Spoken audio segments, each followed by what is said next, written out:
prezada amiga, olá, prezado amigo. Aqui estamos novamente no programa Visão, nesta manhã de sábado, onde podemos abrir a palavra de Deus e onde desejamos que a nossa visibilidade espiritual seja alargada e o nosso conhecimento da vontade de Deus seja efetivo na nossa vida.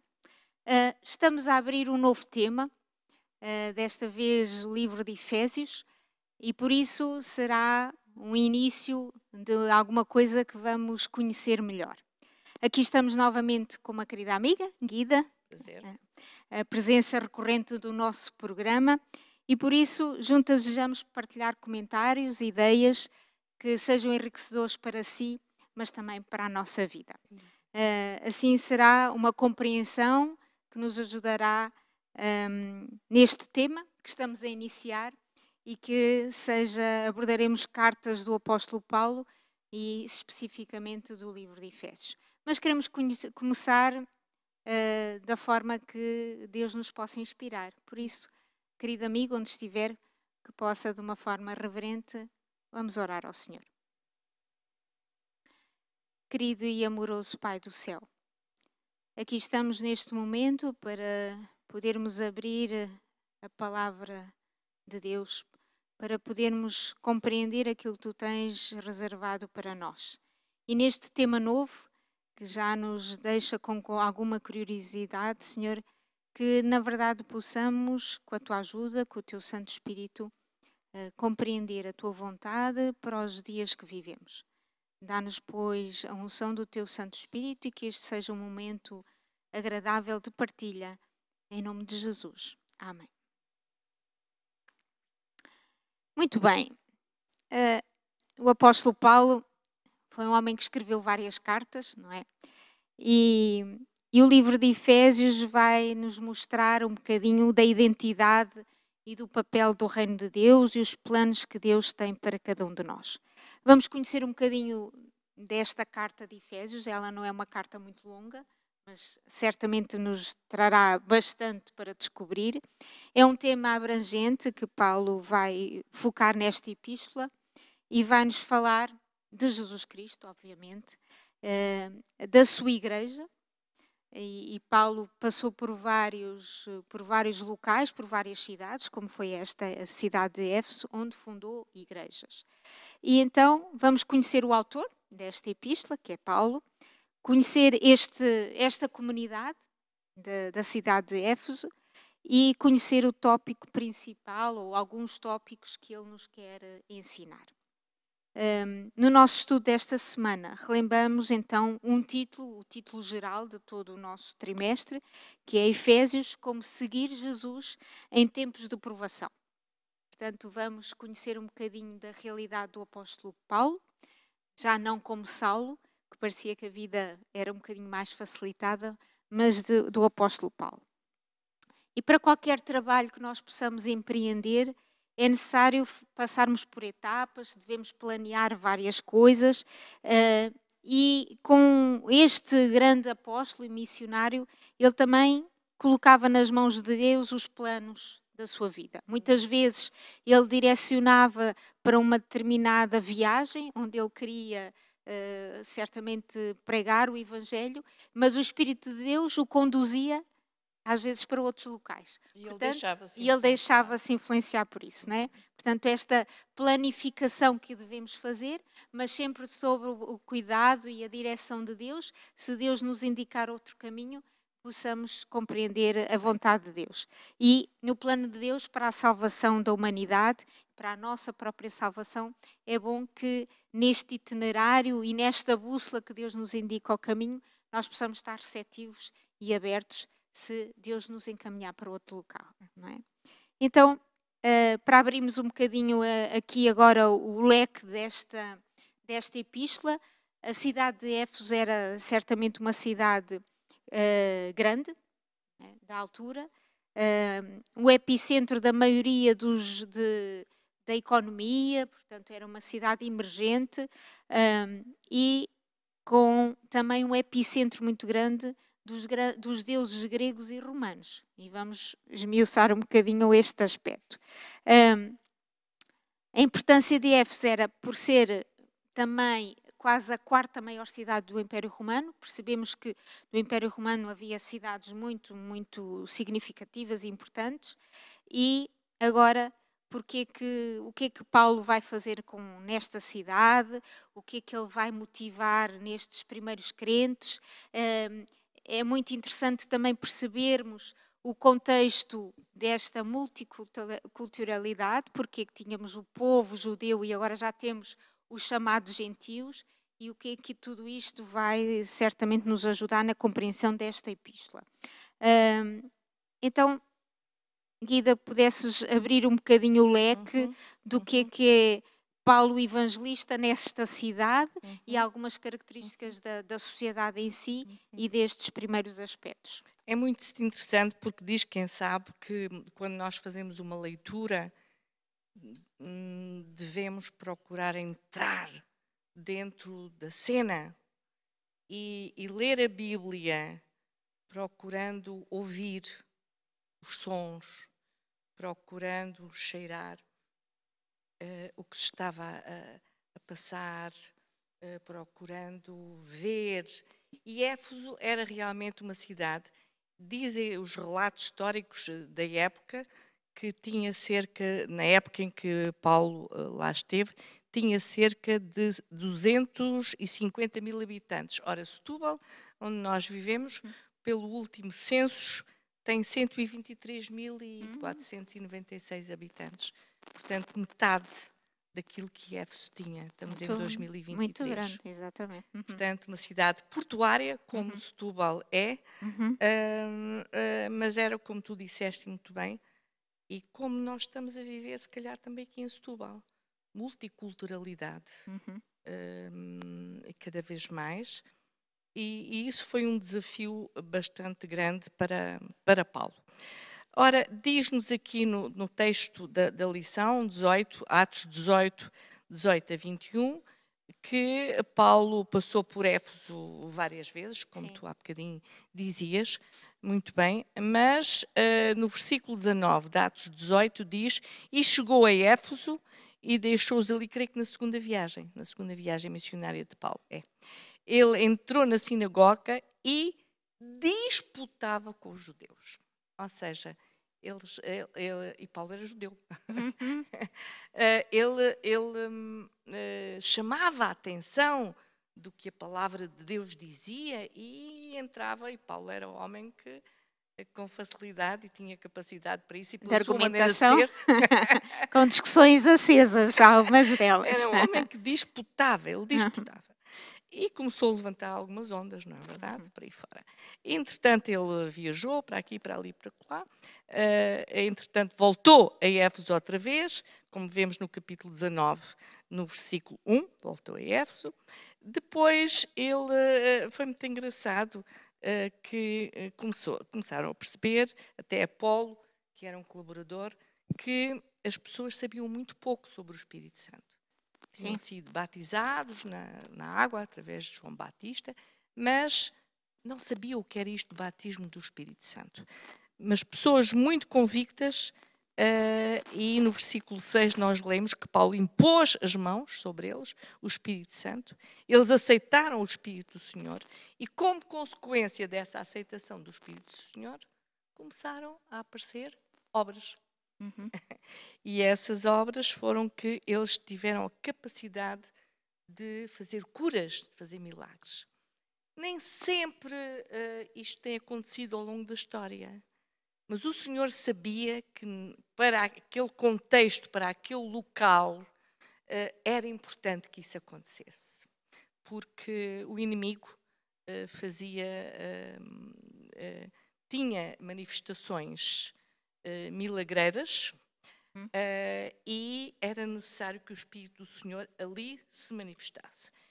E há aqui desculpa interromper, um acontecimento estranho, não é? Que ocorreu durante esta curta visita de Paulo, porque aqui diz que houve uma queima de livros, não é? E isto constitui quase, as pessoas quando falam em livros é cultura, faz parte do contexto cultural de uma sociedade, mas estes livros Tinham alguma particularidade e qual foi o Tinham, episódio que aqui tinham. aconteceu?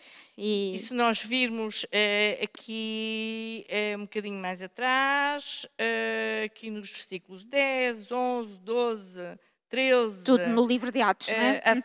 Atos Sim, capítulo sim. 19, e havia aqui, houve milagres, lá está, e havia os exorcistas, havia uns técnicos de manipulação de milagreira, uns 7 filhos, no versículo 14 nós vimos 7 filhos de Seva, judeu principal dos sacerdotes. Principal dos sacerdotes, ou seja, alguém bem colocado na igreja. Alguém com responsabilidade, inclusive. E que acabou por ter influência aqui nesta. Estava a ser, deixar influenciado pelo espírito demoníaco, pelo espírito do mal. E isso provocou uma confrontação entre o espírito do bem e o espírito do mal. E as pessoas viram a diferença que havia entre um e outro, porque estes fulanos exorcistas falavam inclusivamente em nome de Paulo, em nome de Jesus Cristo. E é fantástico, reparem bem no versículo 15, o espírito maligno disse: eu conheço a Jesus e bem sei quem é Paulo, mas vós quem sois? Reparem bem, o diabo sabe muito bem, conhece-nos as questões bem. existenciais, né? As perguntas existenciais. Bem. E as pessoas, vendo aquilo, perceberam que Deus, qual era a vontade de Deus, perceberam que era o maligno que estava a atuar através daquelas situações e converteram-se ao Senhor, aceitaram-no profundamente e perceberam que tinham na casa deles livros que eram do maligno. Livros no valor de montes de dinheiro. Quem sabe fez as contas. As contas. 3.750 milhões de euros. Milhões! Nós nem sabemos o que é isto, não é? E então trouxeram esses livros de magia, não foram quaisquer livros. Foram livros do maligno, livros que levavam as pessoas à perdição. E então queimaram-nos. Incineração de livros, não é? Foi mesmo. Portanto, não é o queimar cultura, mas é destruir coisas do maligno. Claro. Não era um livro quaisquer, há livros que realmente têm uma cultura, um propósito, mas este não era o caso. Estavam a ser usados pelo inimigo, não é? E vemos que aqui o apóstolo Paulo teve uma vida, sobretudo quando se tornou apóstolo, como muito atribulada, muito tumultuosa. E aqui, por mais de 3 anos, ele esteve em Éfeso, não é? Não esteve sempre só numa viagem, foi mais do que uma. Mas tinha ali uma igreja florescente, mas que precisava de ser trabalhada, precisava de ser limada e acompanhada. E ao planear uma viagem que ele estava a pensar ir para Jerusalém, Macedónia, ficar ali na província da Ásia, mas ele teve sempre a preocupação de, quando podia, ir até Éfeso, não é? E nesta cidade, nós percebemos, como já tinha focado na introdução, que estava muito influenciada pelos deuses de gregos e deuses romanos. E sobretudo aqui, fala-nos particularmente de uma deusa, não é? A deusa Diana, e que era muito, porque tinha ali um templo realmente a esta deusa, e que era muito venerada esta deusa. E, portanto, isto atraía número de pessoas de todas as províncias, por isso era uma cidade com muita gente. E durante períodos de festividades, a pompa e o esplendor deste templo, desta deusa, era certamente um local em que toda a gente se juntava. Era uma ocasião de gala, um tempo que, para os recém-crentes, acabava por ser complicado de gerir, e por isso vemos aqui algumas influências destes outras pessoas pelo inimigo. Então, havia também um extenso e lucrativo negócio por trás destas coisas, que se foi desenvolvendo de uma quase mini manufatura e venda de imagens, não é?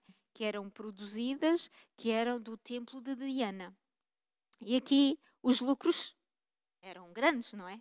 Mas à medida que esta igreja emergente de Éfeso ia compreendendo as verdades bíblicas, foi compreendendo que isto não era o caminho. E então este negócio, que era realmente lucrativo, começou a diminuir as suas receitas. E nós temos aqui um personagem que é Demétrio, que estava muito ligado porque fabricava realmente estes nichos de prata e estes artífices que ele tinha na sua oficina, provavelmente. E ele vai ver que o seu negócio está a diminuir em termos de lucro. E, portanto, aqui vemos que Paulo teve que ter uma ação um bocadinho mais vincada, porque se vai juntar com os crentes e vai-lhes instruí-los nestas verdades. E diz aqui que até, creio que é Atos 19, 25 a 28, encheram-se de ira e clamaram dizendo: grande é a Diana dos Efésios. Quer dizer que mesmo a verdade, quando tem que ser mostrada e o erro está de forma muito vincada, nem sempre as coisas são muito pacíficas, não é? E esta notícia deste discurso acabou por circular rapidamente, não é? No meio de confusão da cidade, por isso a lição de segunda-feira vai falar deste tumulto, que foi algo que foi muito grande. Alguns dos principais da Ásia acabaram porque Paulo queria ter ali uma ação mais vincada, mas todos perceberam que o tumulto era muito grande e que se calhar as coisas não eram o momento mais adequado. E então percebemos que Paulo vai desaparecer, não é? Digamos que desaparece de cena, não fica. Ele que provavelmente tinha este ímpeto na sua personalidade de querer que a verdade viesse ao de cima e clarificar as coisas, mas o Espírito de Deus muitas vezes não era o momento. Não era o momento, e Deus vai utilizar pessoas dizendo que se calhar era melhor ele retirar-se neste momento, não é? E então eu achei muito interessante que ele, apesar de tudo isto, vai ter uma reunião particular com algumas pessoas. E nós que estamos aqui, eu e a Guida, temos algumas responsabilidades também na igreja, no ministério, e é muito bom quando alguém se preocupa se está tudo bem, se é preciso, no fundo, algum trabalho de oração e de intercessão.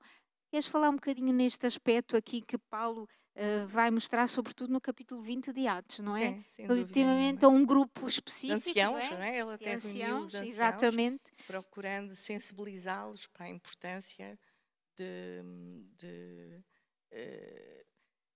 haver união, não é verdade?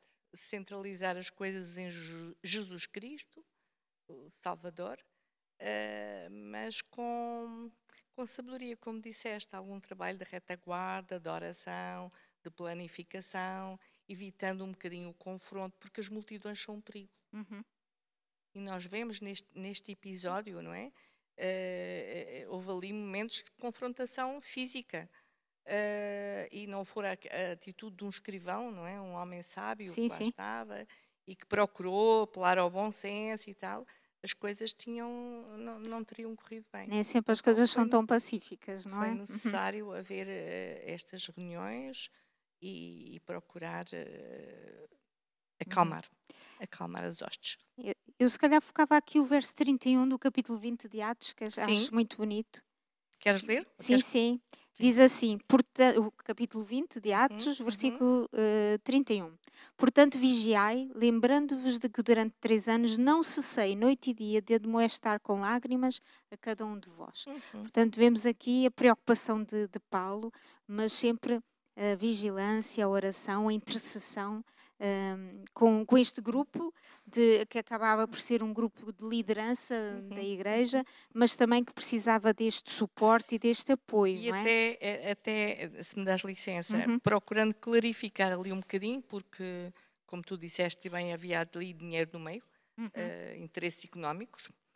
E nos versículos 17, 18 e 19, Paulo chamou a atenção de que, meus amigos, vocês podem ter a certeza que eu sempre servi com humildade, com muitas lágrimas, com tentações, pelas ciladas que os judeus me sobrevieram. Mas no versículo 18, mas vós bem sabeis como em todo esse tempo, me portei de No uma meio de forma vós. correta. Procurar esclarecer as coisas. Eu não sei até que ponto nós não temos certamente o vislumbre do que era esta convivência dos judeus com os novos crentes gentios, não é? Pois. Não era pacífica, não é? Se nós hoje em dia, mesmo nas nossas igrejas, temos alguma diversidade cultural e que Sim. maneiras de pensar diferentes e de encarar a própria vivência de igreja, imaginemos naqueles tempos as crispações que não havia, Claro. porque Os judeus eram o ainda povo escolhido. exatamente. E deixar de ter este vislumbre no povo judeu destes atributos que lhes eram conferidos a eles não era fácil, não é?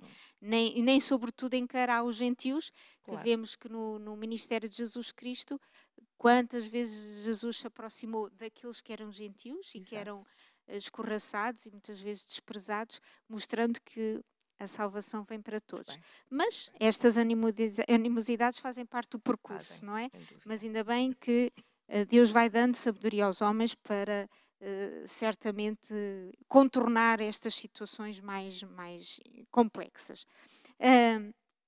Aqui também vemos que, sobretudo neste capítulo 19 de Atos, que Paulo vai pregar em vários locais, mas aquilo que eu gostaria de focar é de que forma podemos contribuir para transformar a nossa igreja numa escola de evangelho para a comunidade.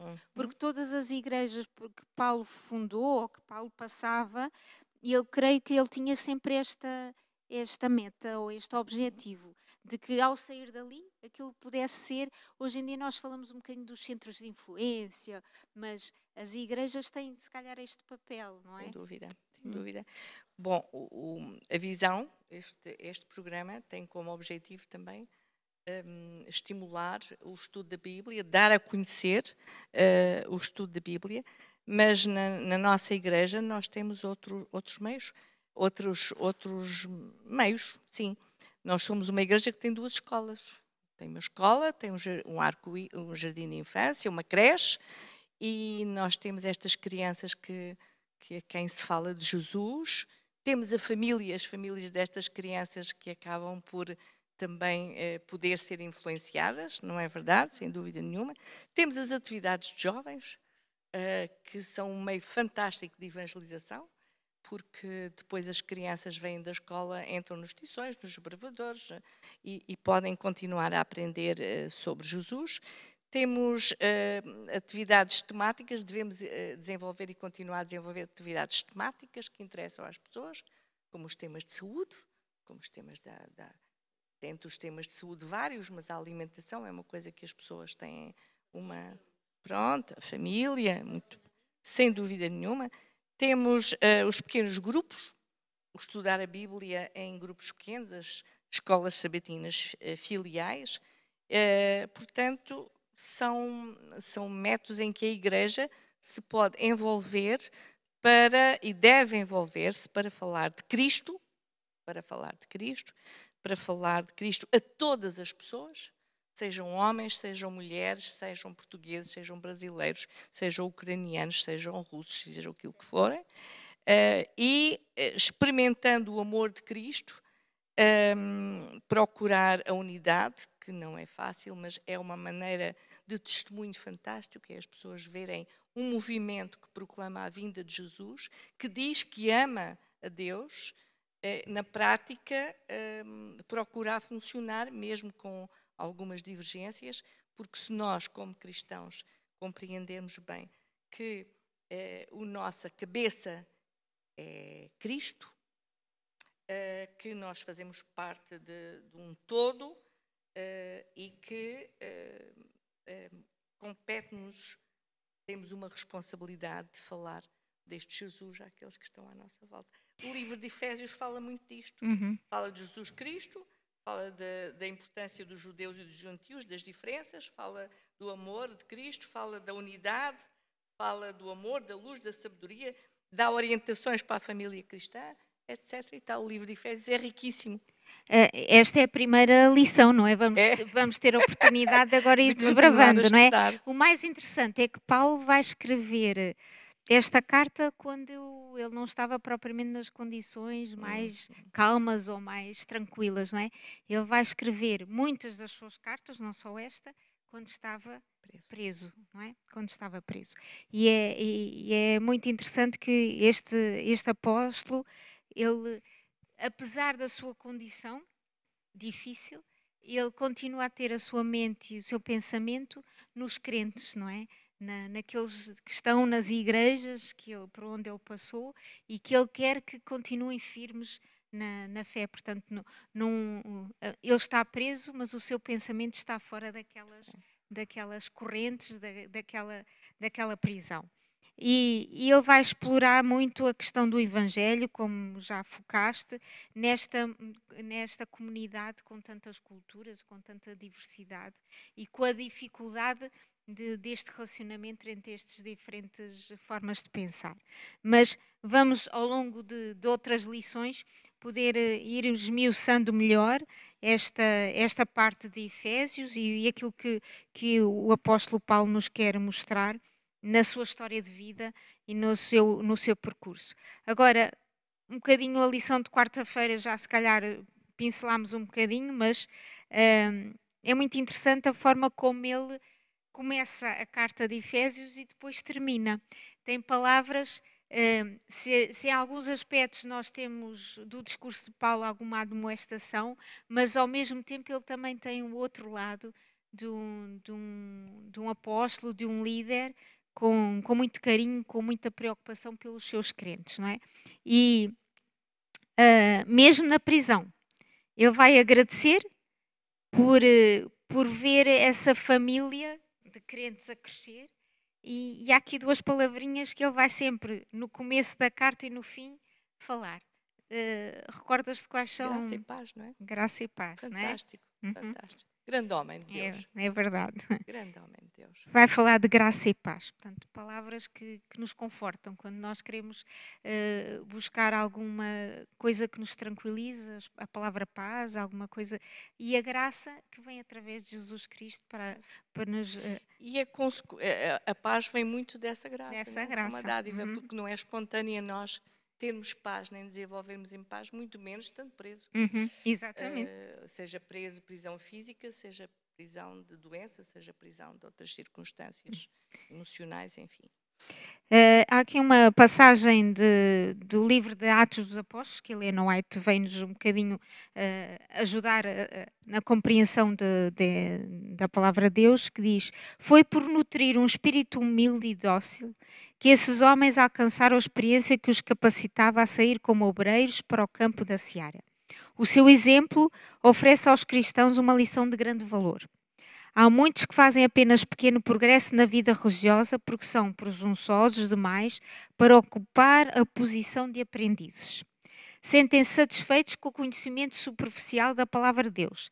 Não desejam mudar a sua fé ou obras e não fazem, por conseguinte, qualquer esforço para obter mais luz. Muito interessante este aspecto da humildade.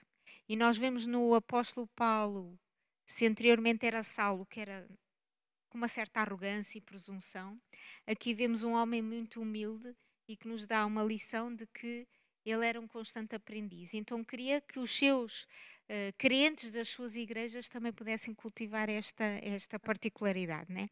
E não sei se até que ponto nós estamos prontos a pagar o preço dessa humildade, porque ele com a sua humildade foi realmente muito, muito assoberbado, foi acorrentado, foi perseguido. Sofreu muito, né? Isso é um modo de estar sim, antagónico àquilo que o diabo instila em nós. Tu és bom, tu tens muitas capacidades, do orgulho. tudo que é bom está em ti, não é? E pronto, e mesmo no meio de problemas e ameaças, aquilo que ele mostra, o apóstolo Paulo, é estas palavras de tal paz, paz e graça, que ele começa e termina as suas cartas. Portanto, acaba por ser um louvor, uma adoração, uma oração, um carinho particular por estes crentes que nem sempre eram muito fáceis de moldar, não é? Acredito que não. Nem nós somos hoje e, portanto, Deus tem muita paciência, ainda bem, connosco. Mas imagina o que seria naquele tempo, com os ânimos às vezes muito ao de cima e Paulo tentar certamente aqui ser um meio de concórdia, porque o era, né? Depois ele descreve com algum detalhe como é que deve ser o comportamento cristão e a comunidade cristã. E então aqui na lição de quinta-feira, o que é que gostarias de realçar? Porque aqui diz Efésios, uma carta saturada de Cristo. É que aqui eu achei muito interessante, porque ele, vários aspectos, sobretudo Efésios 1, 9 e 10, ele diz, nós, judeus, portanto Paulo está-se a incluir neste grupo, que ele era judeu, e depois diz, vós, dirigindo-se um bocadinho ao outro grupo, que eram os gentios, mas ali temos o nós e o vós. Mas o que é que podíamos acrescentar aqui? Vamos lá ver. O segredo é sempre o mesmo. Todos os escritos de Paulo têm alguém como centro. E é Jesus Cristo crucificado. Exatamente. Interessantíssimo, não é? O grande segredo que Paulo vivenciou, experienciou e que nos passa a nós, leitores de Paulo, é que quando Cristo está no centro da nossa vida, há um crescimento, uma transformação que não é do dia para a noite, portanto é um crescer, a obra da justificação, pois a obra da santificação que vai continuando, mas o que é certo é que quando Jesus ocupa o centro, há uma transformação. E há outra coisa que ele salienta muito, que é a unidade uns com os outros. Porque se Jesus está no centro e se nós estamos à volta, à medida que nos aproximamos de Jesus, ficamos todos mais próximos também uns dos outros.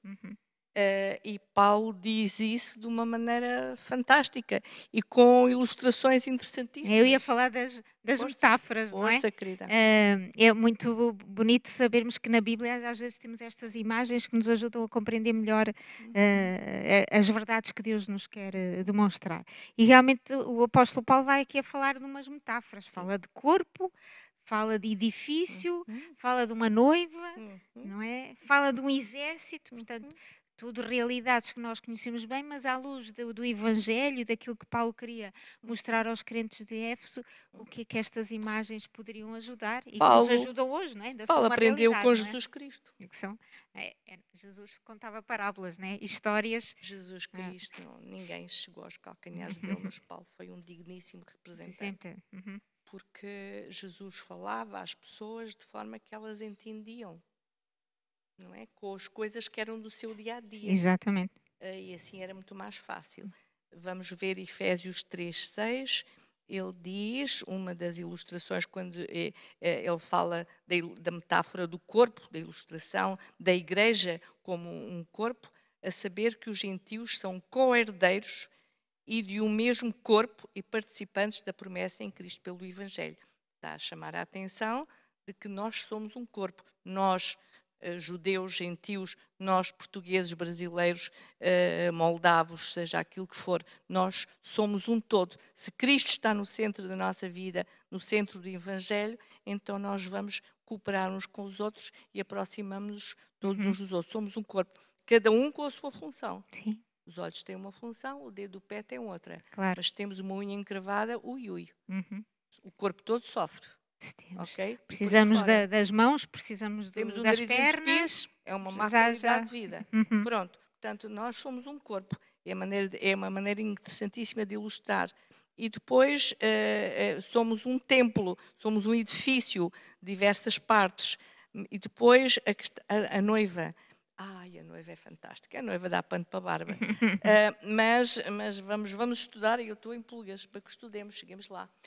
Efésios 5, porque vem depois aquela disputa tremenda e terrível e má compreensão que houve durante muito tempo neste relacionamento doméstico entre homem e mulher, entre marido e mulher. Tremendo. Então, uma vez fui ameaçada. Fui ameaçada. Sim. Estava a falar da importância das mulheres e dos maridos e lembro-me de ter sido ameaçada por alguém na sua honestidade cristã, de que os maridos podiam bater nas mulheres sempre que quisessem, Uhum. porque eram as mulheres deles, eles eram a cabeça, portanto podiam bater na mulher. Só que não tinham lido bem o que está escrito, o que é que Não Paulo posso escreveu. só tirar um texto do É seu que, contexto, não pronto, é? é que Paulo diz que É. realmente deve haver uma reverência, uma sujeição Sim, no sentido de cooperação, mas que os maridos devem amar as mulheres, no versículo 25, como Cristo ama a sua igreja e entregou-se a ela. é ela. Exato. Morreu por ela. Portanto, Portanto, fantástico. Vamos tem as aprender duas aqui, fases. vamos recordar e aprender como esta ilustração de Jesus com a sua igreja, dos maridos com as mulheres, dos relacionamentos. E depois o exército, que é uma metáfora fantástica da armadura, porque nós estamos numa luta, nós estamos numa guerra. E Paulo vivenciava isso de uma forma muito particular, não é? É que nós pensamos que Mas é nós só na também. Ucrânia, entre a Ucrânia e os Exatamente. russos. Não. Nós vivemos num Constantemente centro de uma guerra permanente entre o bem e o nesse mal. grande conflito, não é? Deixa-me só, perdoa-me, é Com só um certeza. minuto. Eu li alguns, não me perguntes aonde, que eu não me recordo, mas achei fabuloso este pensamento. Ainda a respeito de que Paulo fala muito na unidade, na sua igreja, lá está, a unidade como um corpo e tudo mais, que deve haver unidade, mas com respeito pela liberdade individual do indivíduo. Deve haver unidade sem uniformidade. Uniformidade. Uhum. O Senhor respeita-nos, a cada um de nós, na nossa individualidade. E isso é fantástico.